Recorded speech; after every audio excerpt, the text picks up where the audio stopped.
Bonjour à tous, nous sommes le 29 juin. L'Église fête les saints apôtres Pierre et Paul, les colonnes de l'Église. Pendant longtemps, c'était une date choisie pour l'ordination des prêtres, ce qui en fait une journée jubilaire pour beaucoup. Ce sera le cas d'ailleurs dans notre diocèse, avec une messe célébrée à Notre-Dame-des-Dons, la cathédrale d'Avignon. Souvent, on oppose Pierre et Paul parce qu'ils ont des tempéraments différents, une histoire différente, et pour autant, il est très beau de remarquer que l'Église en a fait ces deux colonnes, la différence dans la communion. Ce sont vraiment des hommes d'Église. Tous les deux ont un jour rencontré Jésus Nazareth, ce qui a changé leur vie. Pierre, ou plutôt Simon, ce pêcheur de Galilée, lui a vraiment connu Jésus dès le début de sa vie publique. Il a été choisi et avec enthousiasme qu'on lui connaît, il n'a cessé de manifester son attachement et sa fidélité. Pourtant, il l'a trahi après avoir affirmé qu'il le suivrait jusqu'à la mort. Mais Jésus lui a confié d'être cette colonne de l'Église, cette pierre sur laquelle il bâtirait son Église, pour bien lui montrer que ce n'est pas lui, mais c'est Jésus qui est le Sauveur et qui est ce rocher sur lequel on peut tout appuyer. Pierre n'aura qu'à confirmer ses frères dans la foi, une foi qu'il aura été fortifié d'une manière définitive par le don de l'Esprit Saint.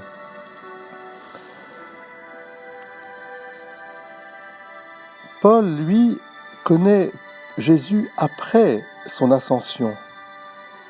Il entend parler des chrétiens, il a une culture gréco-romaine, il est citoyen romain d'ailleurs, il a été élevé dans la plus pure tradition pharisienne avec Gamaliel. C'est un lettré, c'est un homme cultivé, un docteur de la loi. Et puis tout à coup, lui aussi, à travers sa fragilité, lui qui aurait été persécuteur, il va rencontrer Jésus. Ce Jésus qu'il persécute, il va le rencontrer au plus profond de son cœur, dans la nuit de ses yeux, et il va sentir cet amour incandescent de Jésus pour lui.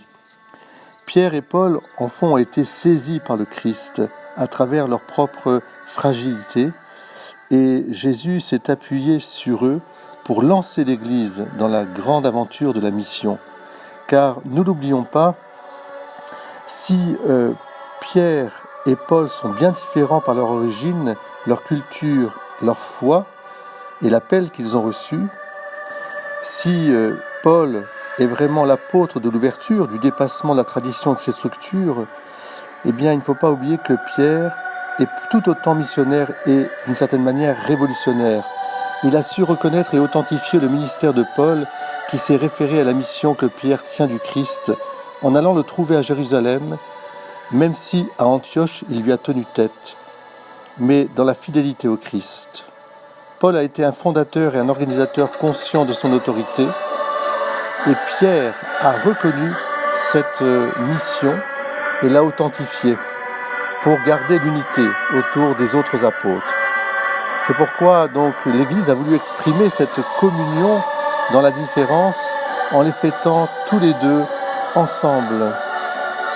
L'Église des saints apôtres Pierre et Paul est celle qui nous est donnée aujourd'hui dans l'unité de la foi autour du Saint-Père, le pape François.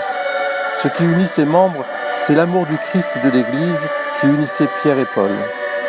Les deux visages d'une même vocation sont là pour nous appeler tous à la communion, et il est heureux que nous soyons différents, nécessaire que nous soyons ensemble dans la mission. Cette communion se vit d'abord dans la prière et dans l'Eucharistie.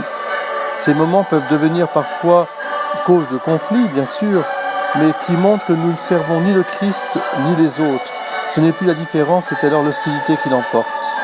Alors, relisons les lettres apostoliques, redécouvrons Pierre et Paul, et par leur intercession, apprenons à construire l'unité dans le Christ. À tous les Pierre et Paul, je souhaite une très belle fête aujourd'hui, et je vous demande de prier pour vos prêtres, qui sont aussi les liens de l'unité dans nos paroisses, et le lien de l'unité aussi autour de notre évêque. Soyez bénis, bonne journée à vous tous, et que Pierre et Paul nous donnent cette flamme de la mission. Amen.